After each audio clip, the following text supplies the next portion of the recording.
So we kick off with the first game of the Season 3 Leca mid-elo with a Caracan, unfortunately. This is a respectable opening. I don't play it. You should if you're like 300. C4, and we have the accelerated pan of attack, which honestly, in my eyes and in my defense, looks kind of horrendous, because there is this, but somehow white has like compensation for an isolated pawn and can generate some attack in the future.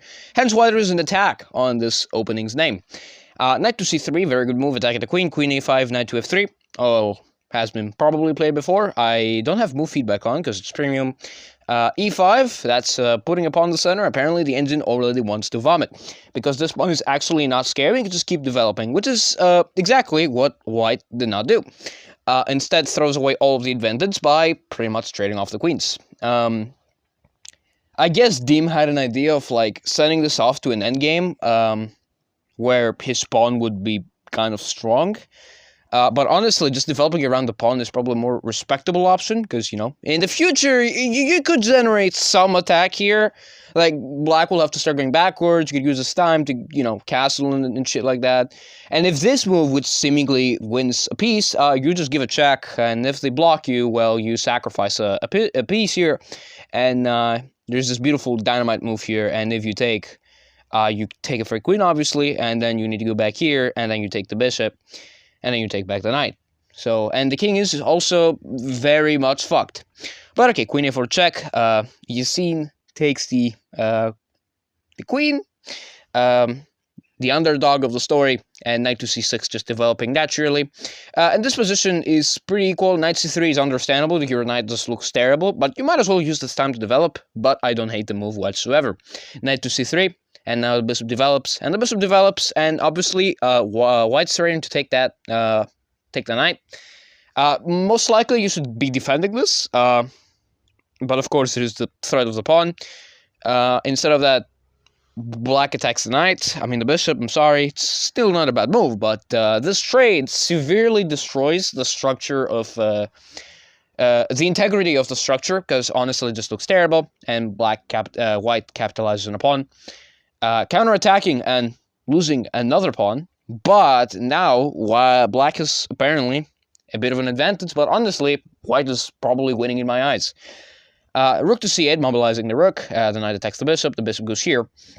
Another, the best move, according to me, is probably just something like f3 in the future. Might as well just h4 to prevent knight infiltrations that prevent your king escape.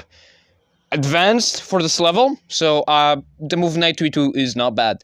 So yeah, knight to f6, and now castles. And apparently, according to the computer, black has advantage. It has advantage because of the move castles, and rook to e1. There is rook f to e8, but because the knight is pinned, and in the future you're going to start putting pressure on top of it, but there's one way to save it. But h3 is not the move. Apparently, this wants g3. I don't know what the idea of g3 is, but apparently the engine just wants to cocoon itself, and slowly black will just slowly build up here. And you can take like this, and then you might be able to save this position. But after this move, then there is a lot of threats, and you need to give back the pawn, obviously. So, yeah. So that h3, and now black has eyes on the knight, and Dim hangs a rook, which is taken. And maybe what he wanted to play here was this. But instead of picking up the king, he picked up the knight by accident. He did say it was a misclick. So I think he wanted to pick up the king to go here, which is still completely losing. But it's fine. At least you try to defend your position. Others don't, and they lose their pieces. But Mouse Lipton probably did this, and that resulted in the catastrophic loss. Bishop a3 was an attempt, to say the least, but honestly, you're just lost here. And black converted expertly and proceeded to win the game, and then resigned, one move away from checkmate. I remember I was at the gym getting some exams for heart, and if it's healthy you can continue exercising. And then I was watching the game when I was done, and I just see dim in this position. I'm like, oh my god, what happened here? And then it turned out to be the slip.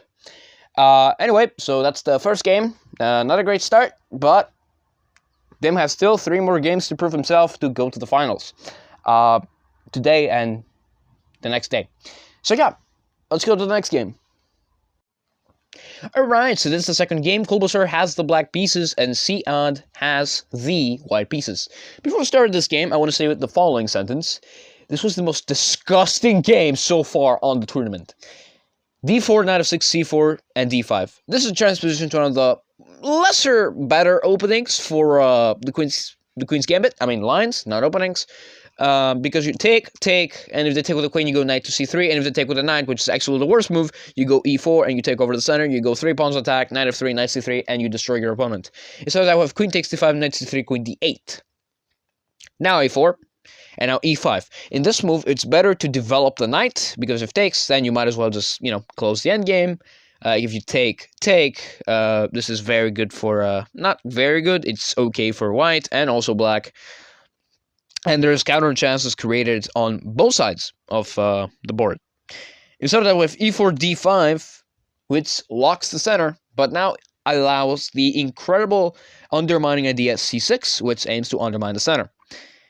Instead of that, we have the following, a brilliant, in parentheses, move, bishop to b4.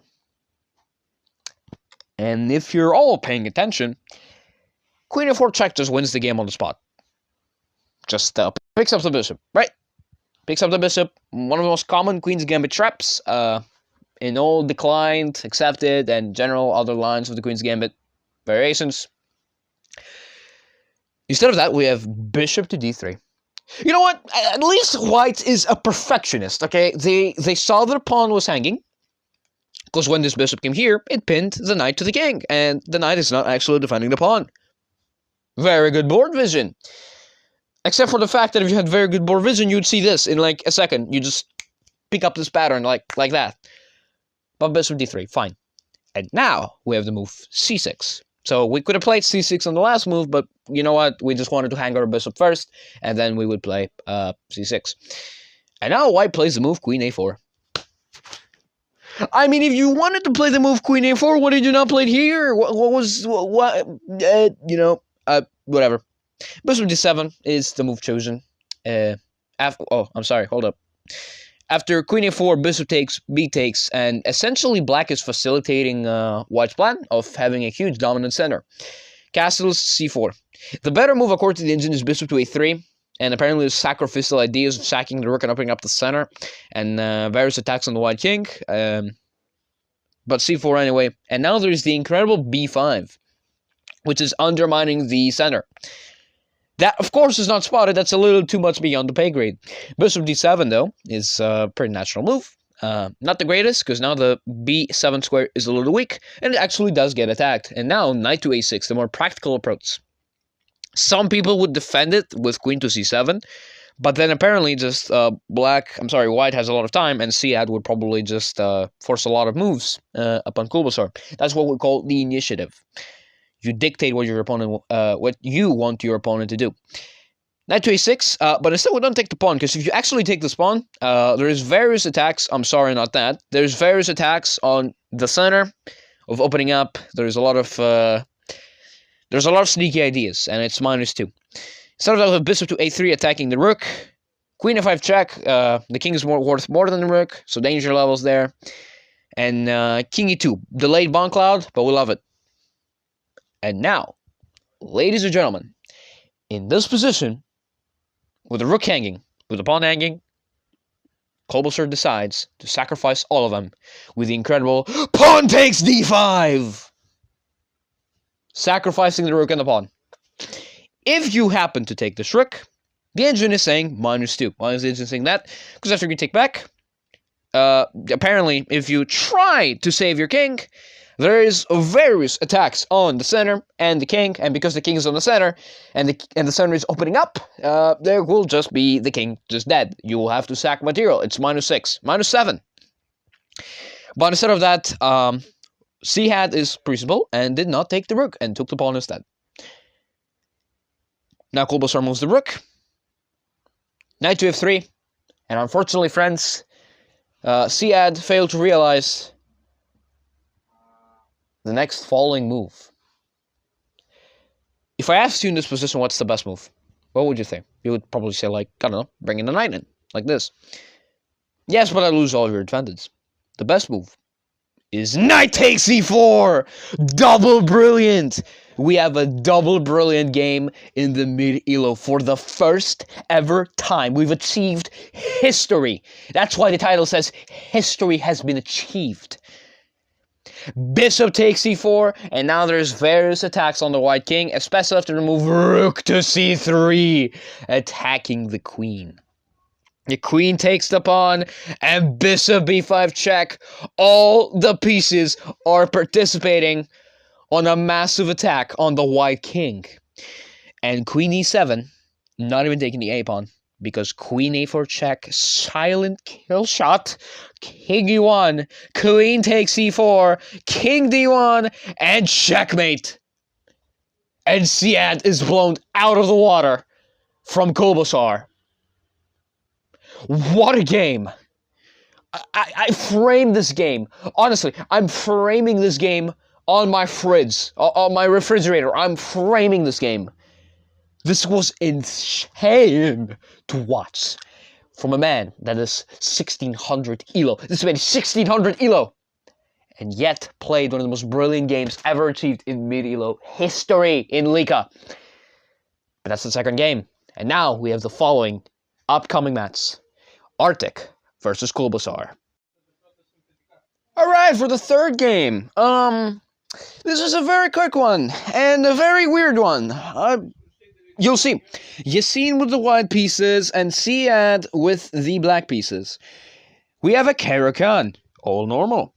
We have an advanced Caracan. We have the mainline Caracan, the tall variation. Which is actually a pretty interesting variation. You know what's very interesting? G4, F4, Knight f3, and this is a very interesting line, let's say. It's an idea, but certainly a wacky one. And now c5 by black, trying to strike back at the center, because white is pushing a bunch of pawns, which is actually a legit variation. c3, solidifying the center. Knight c6, bishop to e3, supporting the center and threatening to take the pawn. Queen to b6, the rook is hanging, and now the only two good moves is queen to d2 and queen to b3. Queen b3 is actually a little bit bad because you double up your pawn structure, which is not great, but queen d2 is also an acceptable move. Now f6, and now the advantage is starting to slip a little bit. Knight to a3 and a6. Taking this pawn is certainly a death wish for now, but a6, I don't know what it does, don't ask me. Bishop d3, takes, free pawn. And now what white has to do is go knight to c2, and black must attack the queen first, and then move out. And that way, you get to keep your one pawn advantage. Instead of that, white proceeds to gambit the queen and resign.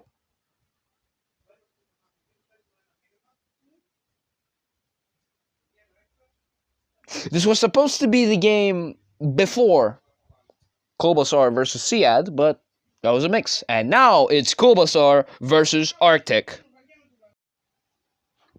Bulbasaur with the white pieces versus Arctic with the black pieces. And Arctic is actually the 2-time champion of the mid-elo. And if Bulbasaur wins this, he will beat the champion. And ignore that message. I'm just getting messaged. Anyway. Here we go. E5, knight c3, knight f6, g3, d4. This is the English setup system. And you just go bishop g2 and bishop e6, defending the knight. E3, knight c6 is skipping a little bit ahead in the game. Just a little bit. Because it's just standard stuff. And in this position, knight takes c3 was played. Facilitating on white's plan. And unfortunately, bishop c5 was played. This was the critical point of the match. This was one of the craziest games I've ever seen in my life. So far, at least, because I don't know the rest. D4. Now, the only move to fight for any sort of advantage is bishop to c4. If you take the bishop, I will take your queen and will retake my knight back, leaving you with a double isolated structure, an isolated pawn, and attacking your rook, and then I will go back, defend my knight, and life will be good. Instead of that, we have e takes, which is, of course, once again, this is the only move to save the advantage, kind of. But instead, we have bishop to b6, and now a fork has been hung. And unfortunately, Arctic is losing. Arctic is just dead lost because he will be down a piece. Honestly, taking the queen would have been much better because she would facilitate on forcing a queen trade in a couple moves. But yeah, it's fine. Bishop takes, attacking the rook. We move the rook to rook b1, and after this you just go queen here. The engine wanted to sack like this, but if you want like here, thinking you're smart, there's like this. And if g5, which looks like it's winning, there's a pin. And if you step away, then you take the pawn, and there's no more attack on your knight.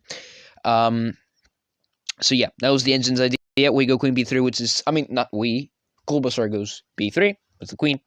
Knight to a5, trying to create some counterplay, but queen e2, and there's just nothing. And especially after that, you just go back.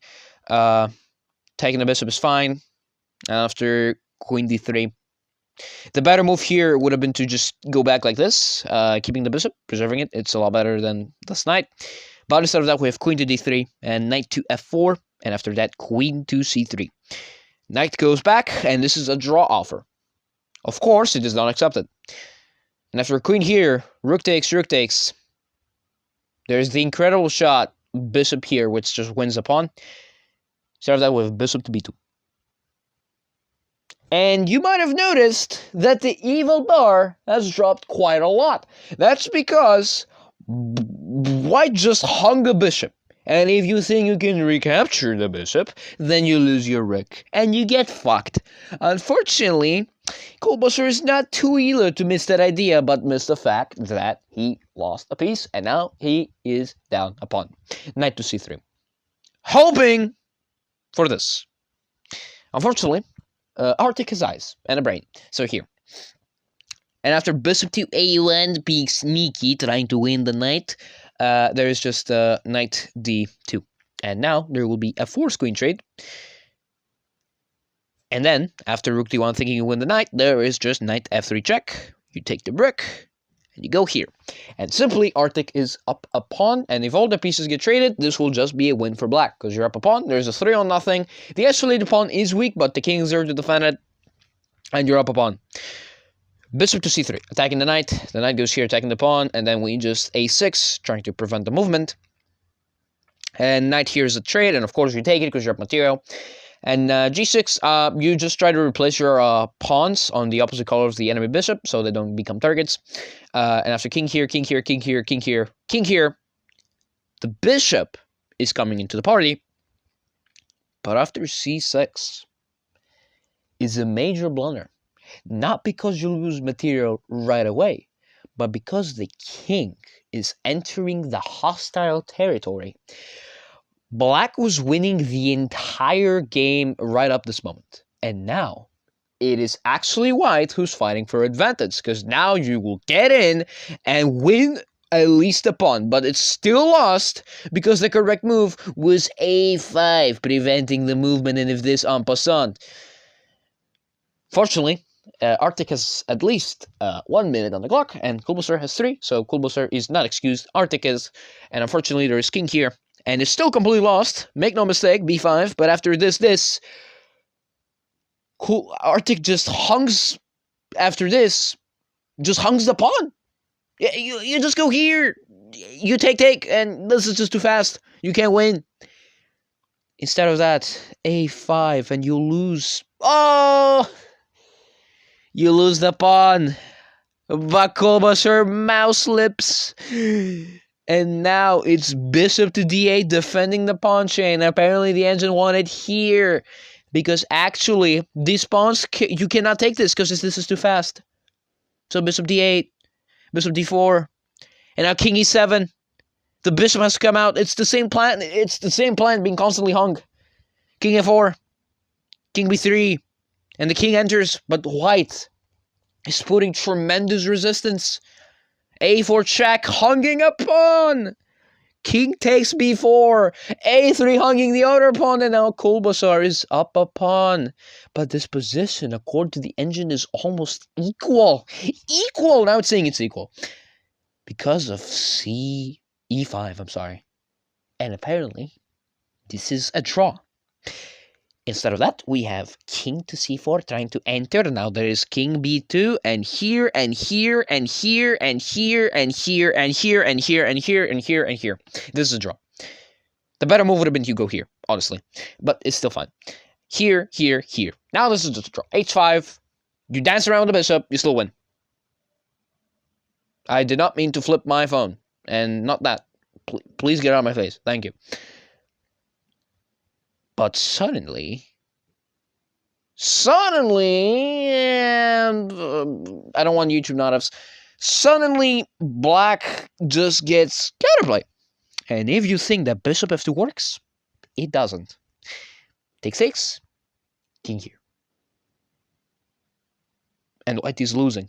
Despite being equal material, white is losing because Zugzwang. Takes is just losing.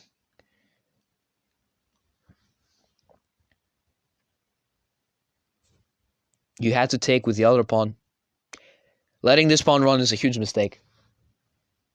You have to take with this. Because this would just be, well, this is a draw. Apparently, the engine is to check and then take. Like this. And there's nothing.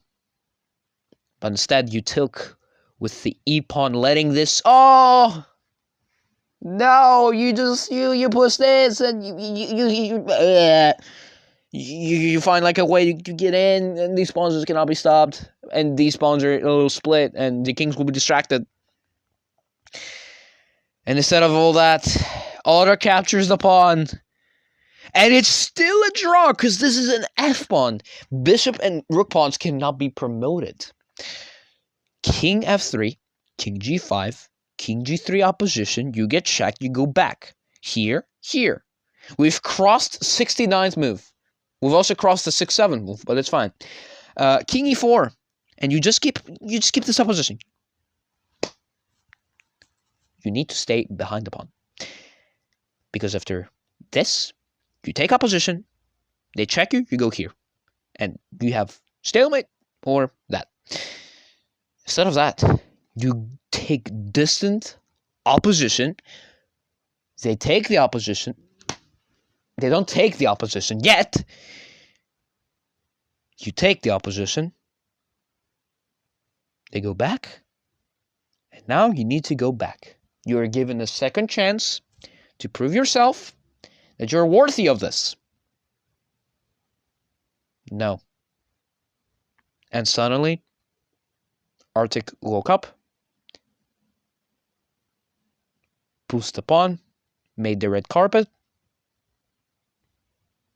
and on the 82nd move of the game, Arctic checkmates Kolbasar.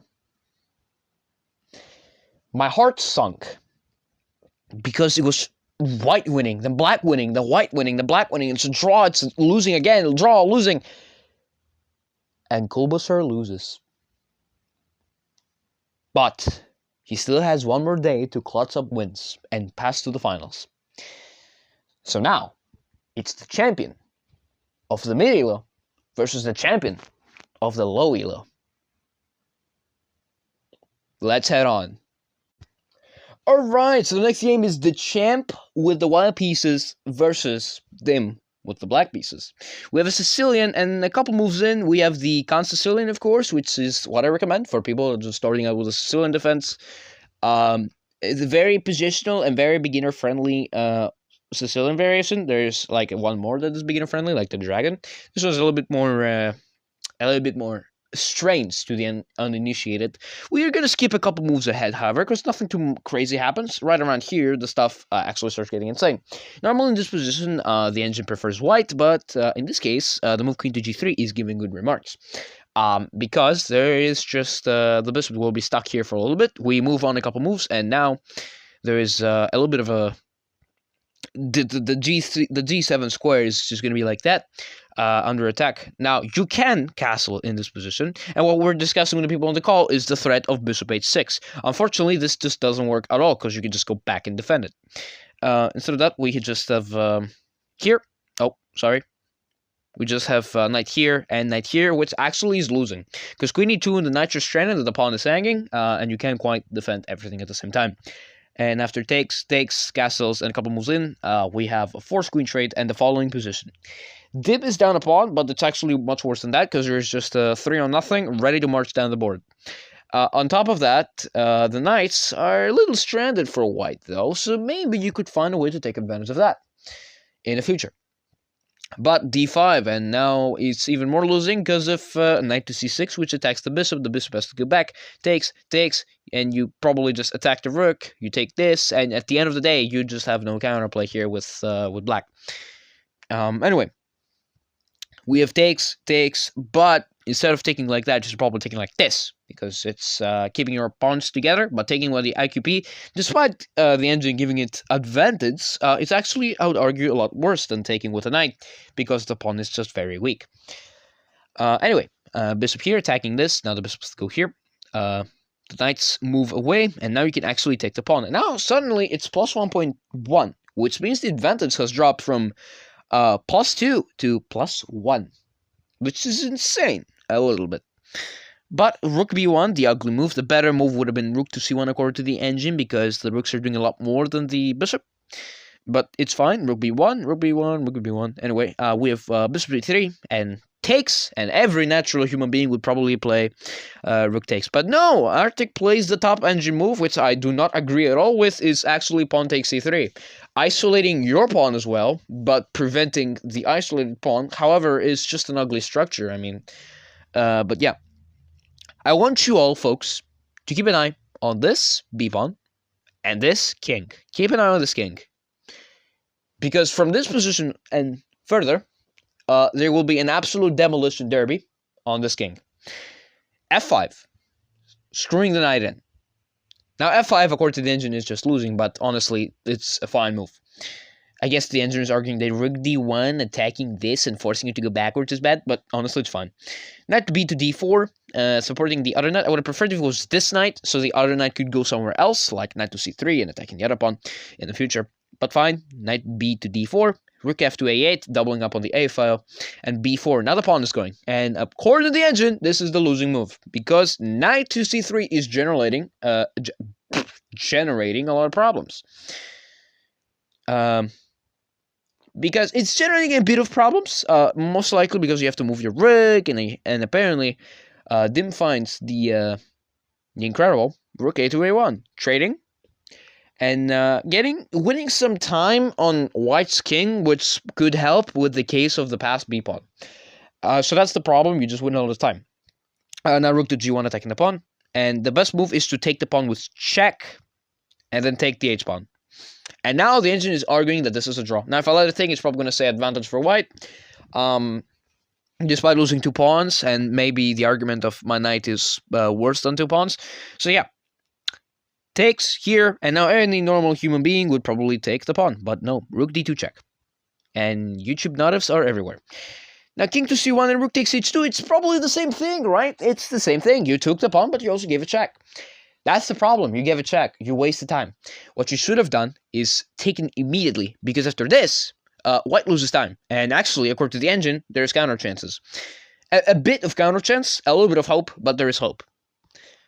Rook d2 check, but here, though, loses time. And b6.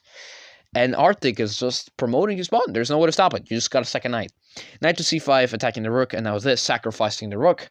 Obviously, if you take with check and you go here, the pawn is just promoting. There's no way to stop it. So yeah, instead of that way of check, forcing Dim to sacrifice the pawn for the knight for the pawn, but able to argue that he has 2 pass pawns of his own. However, this is completely losing because the knights mobilize, and they mobilize pretty fast. Truly a nightmare, if you will. And after this move, there's mate in 5. Obviously, you won't see mate in 5, but you should be able to see the mating net idea. Now, this is, of course, the natural response. But truly, the idea is knight to e5, threatening two mates in one. And now you just have to start sacking rooks, giving checks if possible. And then after that, it will be another mating net. The king has no moves, and you go here, and then you just... A sort of version of the Arabian mate, but kind of a nightmarish variation of it, if you know what I mean. The Arabian mate is like a rook and knight in the corner, just checkmating the king. It's kind of a version of that. Anyway, rook g7 check, natural. King h8, 97, and it's basically made threats all over the place. Knight to f6 is the only way to stop it, and after this move, you have to go here. Losing, you have to lose knight 2, and attacking this does not help the case, and now it's made in 3 moves, and after this move, check here, and check, not check, I'm sorry, I'm just attacking the pawn. You just probably should have defended it, but even then, this just gonna fall, and you need to sack your rook here, and it's still mate. You just go back with your pieces, and slowly will be mate. And unfortunately, I regret to inform you, friends, that after h4, Dim got checkmated. So, Dim loses 2 games, unfortunately. 1 to a slip and 1 to this. Now, he's still the low elo champion. If you remember from the last Leca video on the low elo, you remember that he actually got the title for the low elo championship. He's not losing his golden role yet, but Arctic survives and actually wins 2 games today. One that he was not supposed to win, and one that he survived pretty much nicely. Both of them played some good moves, and unfortunately, Dim just lost. But it was a pretty good game. It was a pretty instructive game. I'd say. So yeah, and now we're gonna take a huge break because the next game is in 4 hours. So I'll see you guys there. I'll probably do like 2 more games and then I'll go to bed. Next game in 4 hours. All right, we have the next game. We have Comrade Dolphin with the black pieces versus someone called me, not my name. Someone who has M and E on their username. With the white pieces. Also, I have a special request for this game. Let me get my notes out. Okay, so alright, so it says here that Comrade Dolphin wanted to really get recognized because these two actually played in low elo, and he really wanted me to mention that. So, with that out of the way, let's actually go to the more important part, which is called chess. E4. C6, D4, D5 with E5 the advanced variation. C5 the Sicilian defense. Oh, what? That's not the Sicilian. Oh my god, I'm drunk. C3, that's a very good setup. You try to just hold on to your center. Knight to C6, Knight to F3. Normally what I like to do in these positions is probably playing like an F4 in the future, so I can, keep this as a nice little pyramid. In the future, not right away, because the engine hates it. Knight to F3. Takes, bishop G4. Very good stuff, bishop to E2, E6, H3, takes. And already, apparently, according to the engine, after H3, black has advantage. After it takes, and knight, not knight to G7, but this, attacking the center. Of course, that's not spotted, because it's a little bit of an advanced concept for these type of players. Castles, knight to F5, and attacking the center very nicely. Knight to C3, giving away the pawn entirely. So knight takes, knight e2, knight takes a 3 check, and you also get your castle structure absolutely destroyed. G takes, knight d4. This is just lost because, you can see it. The king is wide open, the structure is dead, there's no center. I mean, both pawns have collapsed in the center. And especially after queen e4 check, and knight blocks, probably queen blocks with a lot better of a choice, but fine, knight d7. And after this, you apparently just castle here. And if you take this is just the blunder of a knight. The better move would have been to do this, which immediately wins the knight. But of course, we cannot see that, so knight to c5. And now we do this, which is also fine. Now we take and hang a queen, and most likely, the entire game is just conversion, and 3 pass pawns, no way to stop them. For a second, I thought he promoted to a rook. Um, and you get the point. Oh, I actually forgot about that. I actually forgot that he underpromoted a rook and then made it with with the three towers on the board. He mates his opponent. Bit tad disrespectful, but this is what I recommend people. If the number's 9 and you're like completely winning, like about to make like 12 different queens, turn those queens into rooks or knights or bishops and win the game. So that's this game. Let's go to the next one. One thing I forgot to mention is that actually it's the next day, and I will actually, for the first time in Leca history, I will record all the games. So yeah, pretty fun. We have a character count, fantasy variation. Let's skip ahead a little bit. In this line, in this specific place and time, there's a tactic here with the move bishop takes here. If the king takes, there is discover check, and taking the knight, and then if you take with the queen, then there's like queen here. Oh, fuck off real quick, thank you. Queen here check. If you block, then you can of course win the rook. So if the king moves, however, you take the free bishop. So yeah, this position is really bad. Unfortunately, the tactic was not found. However, the tactic will be there for at least a considerable 5 or 6 moves. D takes. Oh, I also forgot to say who's playing. Comrade Dolphin is with white, and Future, who is one of the protagonists, is with black. So forgot to say that. Sorry about that. I just woke up like an hour ago. I was writing a test. Knight takes c3. Again, the tactic is completely missed. Over there, bishop c5, king h1, a5. It's still there, by the way. I think now it's more powerful because knight check here, and there's this, and then the queen has to leave. If the queen moves, like here, there's like a mate probably in a couple of... Yeah, there's just a mate in one, so you need to sack your queen. It's really awful, but a3, you're literally baited to do this. You get kicked away, but no, you don't actually, you just go back. Knight g2 f6, e5, knight g4, bishop takes f7, finally spotted, but according to the engine, now this is horrible and lost. You had a lot of chances to find the tactic, but because now, for some reason, this is a draw. King takes, knight d4 check. It just doesn't work at all, actually. And after this, the king is just safe. He's kind of safe, but there's still a bit of problems. However, after queen takes g4, knight takes pawn, discover attack on the queen, and queen to e4, losing the knight. Comrade Dolphin actually proceeds to lose the entire game with queen takes e6 and knight takes e6 and a resignation. Let's go to the next game. And now we move on to the star. To the star. One of the stars, at least, of Medilo. The banana guy with white versus the me guy, who's not me, but again, it's someone with M and E on their name. So yeah. d4, knight f6, knight to c3. I don't like knight to c3 at all. The Jabava London is okay, but at some point it's gonna stop working, and it's just a London at the end of the day, but you haven't played the move c3. So yeah, e4, I guess now switching it back to some modern defense. d6, now it's a perk defense. I used to like that opening quite a bit. I like 900. Now I hate this with all my life. Basically, the perk is a very high-risk opening that gives away the center to try and create chances. Most of the time, this opening just does not work, so I would recommend you to stay away from it. Bishop to e3, e5.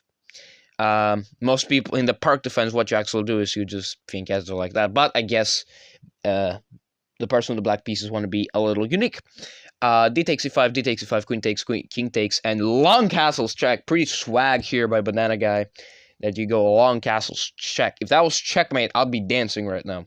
Knight b to d7, knight f3, bishop d6, and bishop g5, pinning the knight. And after this, knight d5 check, blunders a knight in one move. Almost. If you went here to try and defend the knight, then there's this move, which you know, it's pretty deadly. And if you take this knight, it's crisscross applesauce mate. So yeah, the guy with the black piece here is pretty doomed. King to d8, however, you have to give away the knight. Otherwise, you die. You also don't just give away the knight, you give away the rook as well. And now bishop takes, and once more, it's just good old-fashioned, very nice tactical vision. The better move would have been this. so we can win the spawn. But fine, you want to be a little sneaky. You could also just, at this point, just go here, sack the rook for the bishop, leave them with king, rook, and some pawns. You have a bishop, a knight, and a rook versus a rook and some pawns. You're completely winning this position, but fine, rook takes here. Bishop d3, try and trade off. You do trade off. What you could have tried to do here is rook e1, which after this, you win the rook. Or you win the bishop. You never know. Anyway, but bishop takes e4. Rook takes here. Rook h to d1, doubling up, losing the knight in one move. I don't know why that happened, but fine. We wanted to do that. Rook d7 infiltrating. We take a pawn. We play g3, and then we take a rook for free, and then... unfortunately, the guy with the black pieces, aka the guy with... who's called me, not me, I mean, you know, the letter M and E, does not resign, and this went on for like 30 more moves, and apparently Banana Guy just,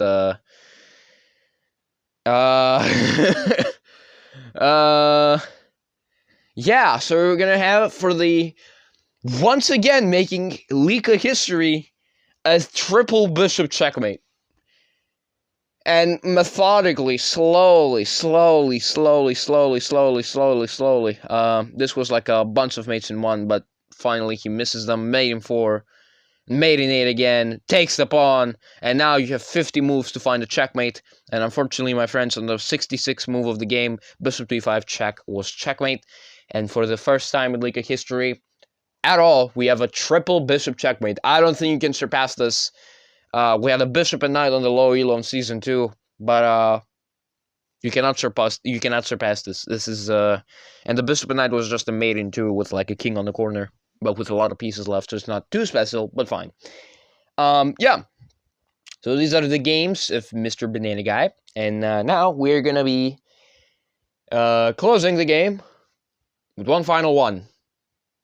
And I have to go to Leeches to get the analysis board so I can pass it to chess.com. We have Banana Guy versus the Prodigy. You can clearly tell this is not Banana Guy because it's an e4 game. So yeah, the Prodigy is with white pieces and Banana is with black. And we have a Vienna game. Normally, if it was a Vienna Gambit, you don't accept this. Never accept a Vienna Gambit. You really don't want to get destroyed. But this is the this defense. Max Lanz defense. Bishop c4. And now this is the Bishop's Opening Berlin Vienna hybrid variation, which I don't think it's called like that. I think it's called like that, but also not. The best move is a3 to save the bishop. No one finds that. f4, Vienna Gambit style. Knight here. f5.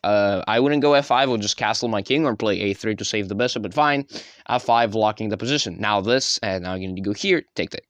Okay, cool. a5, rook g1. What was wrong with castles? King h1, rook g1. First of all, your king is safe. Second of all, your rook ends up there. But rook g1, now it's minus 1.1. d5, striking at the center. That's what you should do if your opponent's king is stuck in the center. And we'll be stuck there for quite a while. g4! Okay, we're going crazy. Mid-elo, if you will. D takes, queen d1 check, trading the queens despite having an attack brewing, and now there's no more attack, and it's just an endgame. Rook g2, knight goes back, defending the pawn, and king e2, delay the diagonal bomb cloud.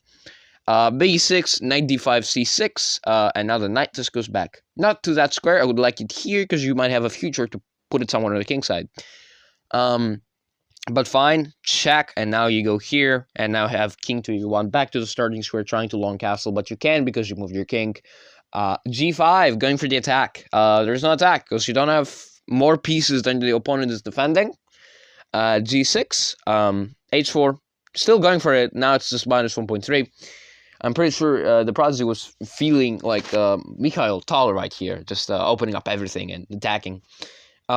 You might as well have brought the bishop and the knights, or put your king on the king side, so you wouldn't have problems on the middle. But fine, rook f2 e8, f6, locking the center. What black should have played here is actually just takes according to the engine, because this is just not a scary attack, because you start your own. sacrificing a pawn to pin the knight. If you defend the knight, then there is this, and after it takes, white is lost. White is lost because they will soon be losing a knight. And if you move away, you can't, because guess what? You left your king wide open. Look at this. Crisscross, applesauce. You can't move your king. Look at this. I'm tapping the king. There's no legal moves. It doesn't let me move the king. So yeah, you're doomed. But rook f to e8. Now white locks the position. There's no more attack for either side. Bishop d4. I'd take the bishop, but at the same time, if you take this bishop, then you lose to the pawn being hung. b4. Interesting counterattack. I would move away my knight as well. After takes, rook takes bishop. Here. You're just down a pawn with check, and now you actually block, which is okay. Now you go here, and now rook to a7, doing something. I don't know what it does. And now the knight attacks the pawn, and now c3 attacking the bishop and hanging that this knight is really strong. And now the bishop moves away. Now, if you did go to attack this, then there is a bishop here, tactical defense. So yeah, now the bishop moves away. The rook attacks the c-pawn. We defend it like this. Ugly move, but it does the job. And now h5, going for the attack once more. Maybe it's going to work the third time. You never know. Takes. I mean, there's nothing. You have to like reroute your rooks in some way. And now rook h2. I don't know what that does. You might as well just focus on your king, which is about to be absolutely destroyed. And that was the voice crack, Jesus. But yeah, rook h2 and b5. And now here, and attacking the rook. Now you have to trade up.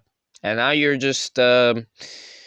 it's 5 pawns versus 4. If you trade all your pieces down, you're going to lose this endgame because you're down a pawn. Bishop b6 and rook h1. Rook h1 is a move I can't explain at all, but it's the best move, so props to Prodigy for finding that. Rook d8, bishop e3, bishop a5, knight h2. Now it's -2 because the pawn's hung. The pawn is taken. Bishop, knight g4, knight f4 check, and you have to take and play this. The better move, in my eyes at least, is here. Check the knight, check the knight and sacrifice it. If you take, it's mate. Insane idea, but I don't know who would calculate that. e5. Rook e8, knight h6. And the king just moves up. And you sacrifice the knight. And you want to know a funny thing? This is a draw.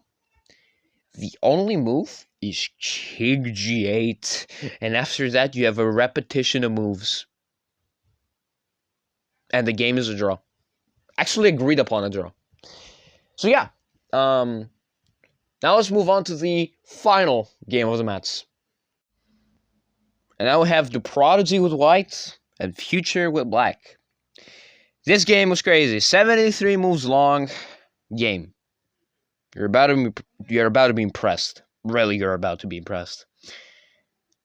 E6, the French defense. C4, the Steiner. D5, takes. And now this is kind of resembling Caro-Kann with an isolated queen's pawn.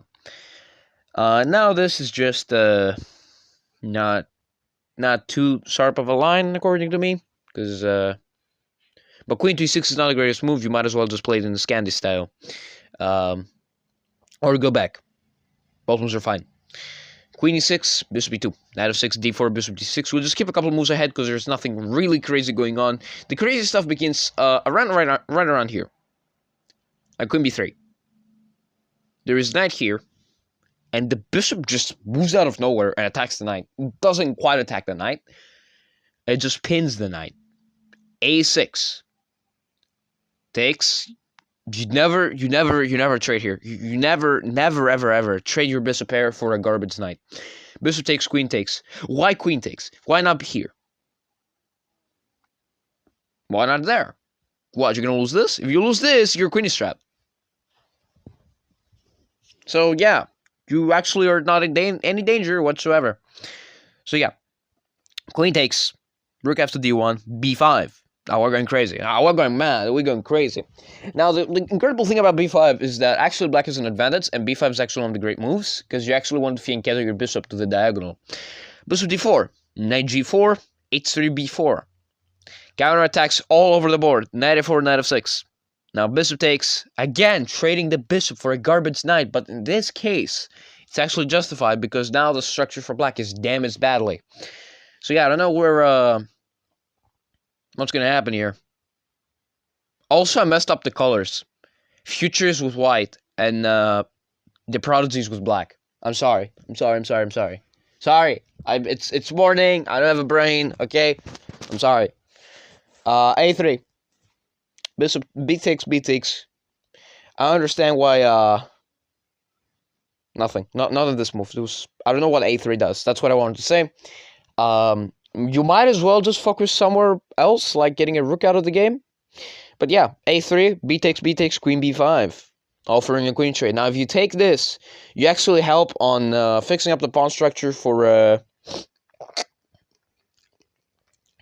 Mr. the Prodigy. So yeah, I wouldn't do that. So that we have knight d4, which actually makes black. It doesn't quite make black trade on your own terms, because you can always go back. But if you go back, it's a terrible move. So we have a queen trade, and now black is left with 1, 2, 3, 4 pawn islands, and I mean, white has only 2 of these, but these are more of weaknesses than these two. However, black has the bishop pair, so maybe it'll be counterbalance. Rook b8. But we've completely forgot about the light square bishop over here. Like, it was supposed to come out this way, come out that way. Like, you play b5 to open up this. Otherwise, you wouldn't be getting to those tactical complications whatsoever. But fine, rook b8 here, rook b5, knight d3, takes, knight c3, rook a5. And black is winning, because he actually took a free pawn. Like that. Rook a5 and a4 getting out of the light squares, but now bishop f5. I don't understand why this is not the great move, but it's a great move. You attack a pawn, you put pressure to it, not really attack it, there's a difference. But yeah, bishop f5 and king f1, getting the king into the endgame, very good move. Rook b8, rook was here, now goes there. The only problem with black's position is this rook is just smoking the good stuff, you know. G4. Bishop g6, f4, rook b3, and now there's a tactic. Bishop takes, rook takes, and another pawn has fallen. Actually, I would make the argument that this is not great. However, the engine loves it. The better moves would go here. However, now after rook takes, and rook takes here, future has blundered. What you should have done is should have taken and here and got into this endgame, which you're still lost, but you got some chance. Instead of with rook takes thinking that you're smart, but you forgot one thing. You went for danger levels like that, but forgot your levels can get danger. Check. And now the rook is no longer hanging, and now you're just down rook for knight. Actually, a lot worse. Because there's 2 passers, and you can't quite stop them with a knight. However, black structure is severely damaged. However, it probably doesn't matter because you're just up so much material. And you can probably even sack the knight for the rook in the future. Knight d5, rook f2, f3. Knight d7 check, king f8, knight f5, rook fc3. And rook b2 check. And now, what you need to do is protect your pawns. Rook c2, c2. Fine. You give away this. Now check. And check. Draw offer? No, we are not going for the draw. This game was really nail-biting, I'd say. King d7, and another pawn falls. And now, it's actually not so clear. I know the engine is saying -3, but actually, how would you feel here as black? You have 2 destroyed pawns, 1 destroyed pawn, and rooks here just doing nothing, except harassing a king. But they can't actually checkmate the king. Rook g2 check, once again. Rook b2 f2, and now the advantage is suddenly gone, and back up again. The Stockfish is having a heart attack. King e1, rook e2 check, king g1, rook h2. And another pawn has fallen. This is really looking dim. No pun intended. Rook b2, checkmate threats all over the board. King G1, only move. And once again, there's checkmate, and you need to start sacking. Knight E3, the only move to stop it, but the other move was check, and check, and check to come back and stop the mate like that. Very hard to spot with 1 minute on the clock. So that Knight E3 loses the game. Rook B1 check. Knight has to block. But somehow you have another free pawn. And now it's not so clear. And Stockfish is fighting here. My Stockfish is fighting to see if it's actually like this or minus 11,000. King D8, King G2, King G3, King H4. The king just runs away to cover Rook H6. But unfortunately, friends, future blunners, and Prodigy finds the wrinkle of winning a rook. And unfortunately, a couple moves later, on the 69th move, played King G2. And, I mean, here in this position, you sack for this, and you go for a rook checkmate. You have time increment. You can win this easily on your sleep. It's fine, but instead of that, we actually go to win the knight like that. We take it, and future resigns. Very heartbreaking game. But a well-accepted one indeed. And that's actually all of the games of the entire first half. And actually today they're playing the second half. So yeah, that was it. Pretty sad at the ending that Future did not get the wrinkle. But yeah. Props to Prodigy for clutching a nail-biting game that lasted 73 moves. But yeah, I'll see you guys in the next Leca video. I don't think I'll be doing all games because someone has school tomorrow. So yeah. I'll see you guys tomorrow. I mean, today, technically. So, yeah. Get out of here.